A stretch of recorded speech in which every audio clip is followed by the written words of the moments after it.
Bessent walked into the high-security conference room with the arrogance of a man who believed the world ran on his signature. His suit was tailored, his confidence rehearsed, and his smile sharpened like a knife meant to cut through weaker leaders. He expected another politician desperate for approval. Instead, he found Ibrahim Traoré, calm, grounded, unbothered. A man who did not need the West to define him. Bessent slapped a folder onto the table, gold mines marked across a satellite map of Africa. "General," he said, voice soaked in entitlement, "let's stop pretending. Your mines are unregulated, undervalued, poorly managed. Let us handle them. We'll turn them into real profit, for both sides." Traoré didn't look at the folder. He didn't even blink. He simply raised his eyes, and the room's temperature seemed to change. "Is that what you think Africa is?" he asked. "A failing business waiting for foreign owners?" Bessent leaned forward. "I think Africa needs guidance. And we," he tapped the folder, then his own chest, "are the best in the world at turning dirt into money." Traoré smiled. Not kindly. Not politely. But with the confidence of a man who had buried empires with nothing but truth. "Let me guess," he said softly. "You'll extract the gold, export the wealth, and leave us with the holes in the ground. Like every empire before you." Bessent's jaw tightened. "General, don't make this ideological. This is business." Traoré finally opened the folder, slowly, almost theatrically, and pushed it back toward Bessent. "Africa is not for sale. Not its land, not its dignity, and definitely not its minerals." Bessent forced a laugh. "Come on, General. Everything has a price." Traoré leaned in, eyes unblinking. "Then sell your arrogance first." The room went silent. Bessent wasn't used to that tone. No hesitation. No negotiation. Just truth, delivered like a blade. He swallowed hard, suddenly aware that the man across from him wasn't here to bargain. He was here to rewrite history. "Is that your final answer?" Bessent whispered. Traoré sat back, voice steady as steel. "That's Africa's answer." Bessent didn't blink. His fingers tapped the polished table as if he were checking the pulse of a deal he already believed he owned. "Ambition is good, President Traoré," he said, leaning forward with that slow, calculated arrogance billionaires are trained to perfect. "But ambition without partnership is just isolation. We can take your mines, your gold, your lithium, your future, and turn them into something profitable. Something real. You don't have the infrastructure. We do." The room fell unnervingly quiet. Advisors stiffened. Cameras blinked like watching eyes, waiting for the explosion they knew was coming. Bessent wasn't negotiating, he was issuing a command dressed as an offer. Traoré's jaw tightened, not with anger, but with the kind of calm that frightens men who rely on power instead of character. "You talk about profit," he said slowly, "as if Africa has never been profitable. For centuries, you took the resources. Now you're asking us to hand them over?" Bessent smirked. "Asking? I'm giving you an opportunity. Work with us, or you'll fall behind. The world moves fast. Investors move faster." Traoré rose from his seat. His shadow stretched across the table like the silhouette of a storm rolling in. "Your investors," he said, "are still living off the corpses of our ancestors. And you think Africa will trust you again?" Bessent's smile faded for the first time. "Be careful," he muttered. "This isn't a game, Traoré. These decisions have consequences." Traoré stepped closer, meeting him eye to eye. "So do threats," he said. "And you should choose yours more wisely. Because Africa isn't for sale. Not the land. Not the mines.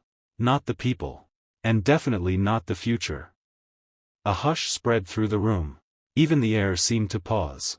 Bessent swallowed, realizing he had pushed a man who would not bend. He had tried to buy a continent, and instead found himself standing in front of the one leader he couldn't intimidate. Bessent's smile tightened as Traoré refused to bend. The room, once filled with the soft hum of whispered conversations, slowly fell silent. Everyone felt the tension shift. A billionaire used to buying silence was suddenly staring at a man who refused to be bought. Bessent leaned forward, tapping a finger on the polished table. "You misunderstand, President Traoré, he said, voice colder now. This isn't arrogance. It's business. We're offering you an opportunity your country cannot create alone. Traoré didn't blink. He didn't shift. He didn't even breathe differently. He simply asked, an opportunity for whom? His tone wasn't hostile, it was surgical. The type of question that cuts deeper than a shout ever could. Bessent's jaw clenched. For stability. For development. For global cooperation. Traoré chuckled, slow, controlled, the kind of laugh that tells the world a truth is coming. Global cooperation, he repeated. That's what you call taking African resources at African prices, then selling them back to the world at Western prices? A few attendants shifted nervously. One of Bessent's advisors whispered something, but Bessent waved him off, eyes locked on Traoré now. If you reject us, others will come. China. Russia. The Gulf states. Everyone wants Africa. Traoré leaned back, unfazed. Because Africa is valuable, he said. But valuable does not mean vulnerable. Bessent tightened his tie. We're offering billions. Traoré's voice dropped, not louder, but heavier. And we are offering you something too. Bessent raised an eyebrow. What could you possibly offer us? Traoré answered with the calm of a man who has seen empires rise and fall. A future where Africa chooses its partners, not its masters. Bessent finally stopped smiling. Bessent's jaw tightened as Traoré's words echoed across the conference hall.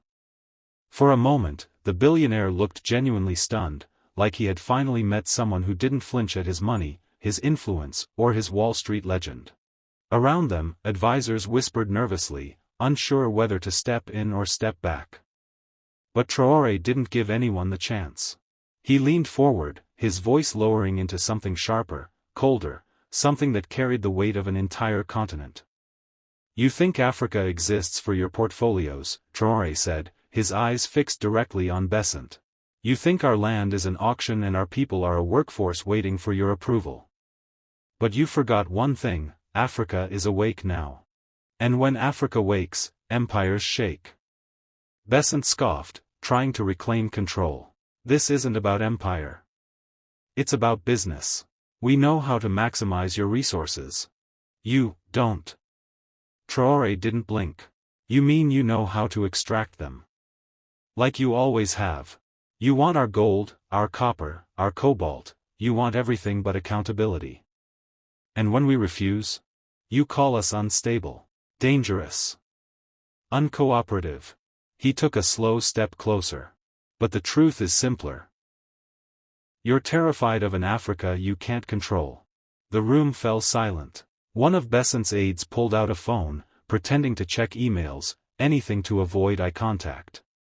Bessent's confident facade cracked, his fingers tapped against the table, betraying irritation, or maybe fear. Traoré continued, his tone rising just enough for the cameras to catch every syllable. You demand we sell our mines, he said, shaping the word like an accusation. But you never saw the blood in that soil. You never saw the hands that dug through earth to survive. You never saw what your companies did to our land, our forests, our rivers. He paused. And now you want us to forget? Bessent tried to interrupt, but Traoré raised a hand, calm, steady, commanding. No. You listen now.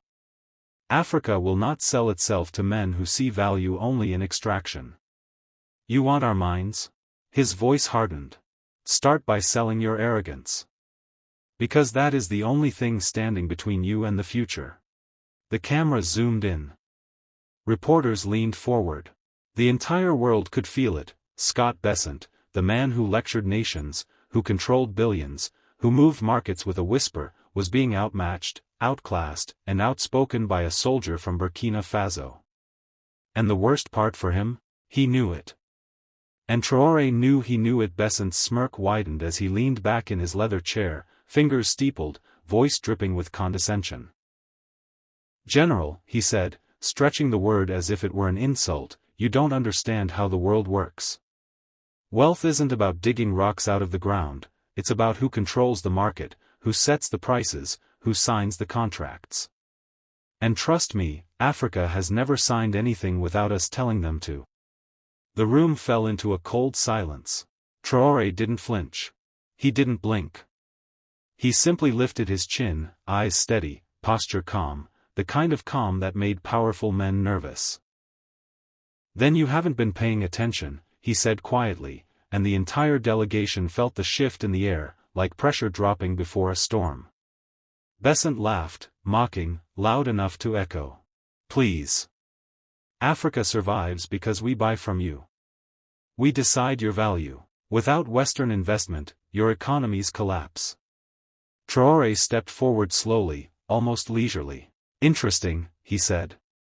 "Because while you brag about owning markets, Africa owns the minerals that build your markets. Your phones. Your satellites. Your banks. Your military tech." He leaned in just enough for Bessent to stop smiling. "You don't buy our survival, Scott. You buy your own." A murmur rippled across the room, the Americans stiffened. Bessent forced a grin. "Look, I'm offering you an opportunity. Let us manage your mines, and you'll get richer than you've ever imagined. We'll make Burkina Faso the economic jewel of West Africa." Traoré's expression didn't change. "You think we need you to shine?" he asked. "You think we have waited 60 years for the West to finally decide to be generous?" His voice deepened, sharpened. "Burkina Faso rises because of its people, not because of men who fly in and pretend to understand Africa." Bessent's face tightened, the first crack in his confidence. "And one more thing," Traoré added, turning fully toward him. "You said Africa has never signed anything without being told." He gestured around the room. "Well, consider this moment your correction." Bessent swallowed hard. "You don't dictate Africa's future," Traoré finished. "You're just trying to catch up." The silence was louder than any shout. Bessent felt the weight of the room shifting, subtly, but unmistakably, against him. Investors who had entered with smug confidence now exchanged uneasy glances. Traoré's refusal wasn't just a "no," it was a declaration that the old world order was cracking, and Bessent could feel the tremor under his feet. Still, he forced a grin, the kind a man wears when he's losing control but refuses to admit it. "So that's it?" Bessent said, spreading his hands wide. "You turned down Western capital, Western expertise, Western protection, and for what? For pride?" Traoré didn't move. He didn't blink. "For dignity," he said. "Something money can't buy, something you never understood." The room stilled. Cameras clicked softly. A few aides shifted, sensing the moment slipping out of Bessent's hands. Bessent leaned forward, lowering his voice to a patronizing whisper, "Dignity doesn't build infrastructure. It doesn't manage mines. It doesn't create wealth." Traoré finally stepped forward, calmly closing the distance between them. "Dignity," he said, "prevents men like you from owning everything we bleed for." "And wealth?" He tapped the gold sample case on the table. "We already sit on it. We don't need you to come and teach us how to lose it again." Bessent's jaw tensed. "You're making enemies you can't afford." Traoré tilted his head, almost amused. "I'm making history you can't stop." The words hit Bessent harder than any threat. He tried to interject, but Traoré continued, voice sharp, precise, "You walk into African nations assuming you're negotiating with desperate men. Not anymore. You're negotiating with equals. Some of you," he looked directly at Bessent, "aren't built for that." A quiet gasp rippled through the room. Bessent stepped back without meaning to, just a fraction of an inch, but enough for every camera to catch it. Enough for every headline to write itself. Traoré didn't chase the moment. He simply stepped away, leaving Bessent frozen in the center of his own arrogance. "Next time," Traoré said over his shoulder, "don't ask us to sell our minds. Ask how you can earn our respect." Traoré didn't rush his answer. He let the silence stretch, the kind of silence that makes powerful men sweat. Bessent's fingers drummed nervously on the table, too fast, too loud for a man who claimed to own the earth beneath them. When Traoré finally looked up, his eyes weren't angry. They were disappointed, something far worse for a man like Bessent.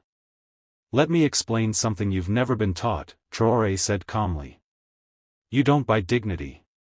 You don't buy sovereignty. You don't buy a future that people died to protect." The room stiffened. Even Bessent stopped breathing for a moment. He tried to cut in, "This isn't about dignity, it's about global stability."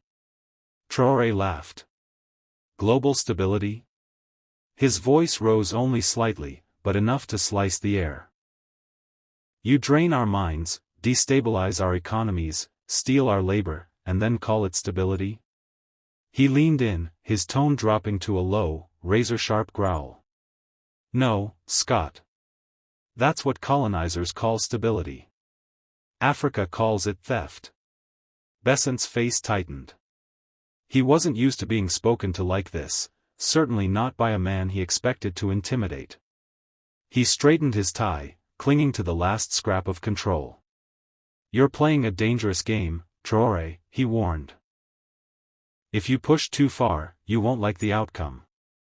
But Traoré only smiled, slow, fearless, unshakable. "You still don't understand," he said. "You're not the one who decides outcomes anymore.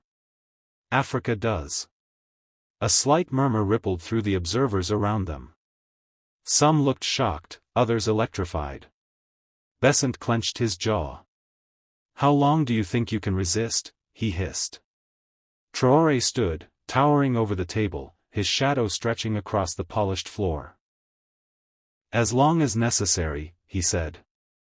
"A continent that survived centuries of greed can survive a businessman with a briefcase." Bessent froze. Traoré didn't shout. He didn't insult him. He simply spoke the truth, and that truth hit harder than any threat. Bessent knew exactly what had just happened. He had walked into the room believing Africa was a resource. He was leaving realizing Africa was a force. Traoré didn't raise his voice. He didn't flinch. He didn't even blink. The entire room, packed with investors, diplomats, and advisors, felt the shift in energy before they understood why. Traoré leaned forward, elbows on the polished table, eyes locked directly onto Bessent as if he were analyzing a threat, not a businessman. The silence became a weapon, and Bessent felt every second of it land on his shoulders like weight he wasn't prepared to carry. "Arrogance," Traoré said slowly, "is the most expensive currency in the world. And it's the one you Americans spend the fastest." Bessent's jaw twitched. He tried to keep his composure, but every camera in the room caught the micro-expression, his mask slipping. Traoré's words didn't just cut, they hit something deeper, something Bessent didn't want anyone to see: fear. Not fear of war, or sanctions, or politics. It was fear of losing control, fear of realizing that Africa was no longer a playground for Western profit. "You think mines are something you can buy like apartments in Manhattan," Traoré continued. "You think a continent is a business deal. You think Africans are negotiation points on your portfolio." The room stayed painfully still. Traoré raised a single finger. "But the land you want? The land you think you deserve? It remembers everything. The hands that stole. The hands that killed. The hands that signed deals drenched in blood." He tapped the table once. "Africa remembers." Bessent swallowed. For the first time, he didn't have a comeback. He didn't have a calculation. He didn't have leverage. He only had the realization that Traoré wasn't talking like a politician, but like a man who had already buried empires. Then Traoré leaned back and delivered the final blow. "You demand our minds because you think Africa is still asleep. But the only thing sleeping is your understanding of the world. Wake up, Scott. Because Africa already did." The cameras caught everything. And the internet was about to explode. Traoré didn't raise his voice, he never needed to. Instead, he leaned forward just enough to make Bessent feel the weight of every word. "You come here with contracts drafted in New York," he said, "thinking Africa is a blank line waiting for your signature. But you forget something, Scott, this continent is older than your entire economic system." Bessent blinked, trying to keep the confidence on his face, but the tension around his jaw betrayed him. Traoré continued, "You think wealth is measured in the gold you can hold. Africa measures wealth in something far more powerful, ownership of destiny." His tone sharpened. "And we're not selling that. Not for you. Not for the West. Not for anyone." The room grew heavy, the kind of silence that exposes truths people try to bury. Bessent tried to interrupt, "President Traoré, you're being unreasonable." But Traoré cut him off with a calm, deadly precision. "Unreasonable is arriving in Africa with the belief that you're entitled to what lies beneath our feet. Unreasonable is assuming Africans don't understand the value of their own resources. Unreasonable," he said, pointing to the folder in front of Bessent, "is expecting us to trade sovereignty for your profit margins." He didn't shout, but his words hit harder than any raised voice could. "You came to buy mines," Traoré said, "but instead you're learning why every empire that underestimated Africa ended up buried by its own pride." Bessent swallowed, his bravado fading as Traoré stood. "We don't need colonizers disguised as investors," Traoré said. "Take that offer back to Wall Street, and while you're at it, take your arrogance with you." Bessent's voice cracked as he realized the room no longer tilted in his favor. The cameras, once waiting to capture his triumph, now recorded his humiliation in real time. Traoré didn't raise his tone, didn't pound the table, didn't even blink. That was the part that frightened Bessent the most, the calm of a man who had already won. "You talk about buying mines," Traoré said, leaning forward, "but you can't even buy respect." Gasps rippled across the hall. Bessent tried to interrupt, but Traoré's hand lifted slightly, not a threat, just a reminder of who held the moral ground. "Africa is not a marketplace for men like you," he continued. "It is home to people who survived everything your world built and destroyed." Bessent swallowed hard, suddenly aware that his usual confidence had abandoned him. Traoré stood up slowly, the room shifting with him, as if gravity itself had chosen a side. "We are done selling our future," he said. "Now you must figure out how to live without it." As Traoré walked out, reporters swarmed Bessent, their questions sharp, merciless, and unfiltered. And for the first time in his career, the billionaire had nothing, absolutely nothing, to say.